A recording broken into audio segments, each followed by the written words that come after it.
Yan po, pwede na dito na yung bawang, sibuyas, ang kamatis. Ito po yung talbos ng kamote, ang ating malunggay, saka alokbat ng ating pinakuloang munggo.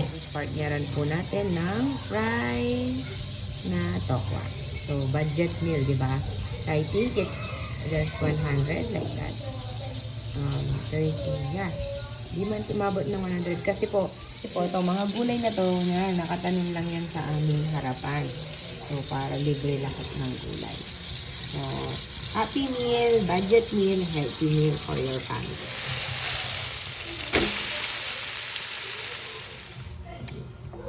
Pwede po natin lusaw-lusawan na doon para malapot ng konti yung ating munggo. Magdadin po tayo ng seasoning. Before we put our asin or anything, yung seasoning muna. Ito po yung chicharon, kagabi lang to na ano namin, tira. Pwede ka rin maglagay ng mga tira-tirang like this. Sa hapon pa to, so lalagay ko siya sa lagay na natin yung ating mga gulay. So, malunggay, tsaka mamaya yung alokbati kasi masyadong malambot. So, tapos na, ganun lang. So, diba? Healthy, sarap.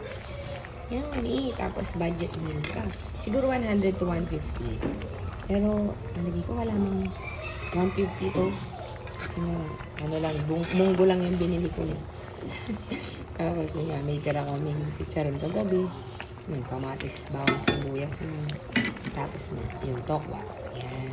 So, that's it for our ulam for today.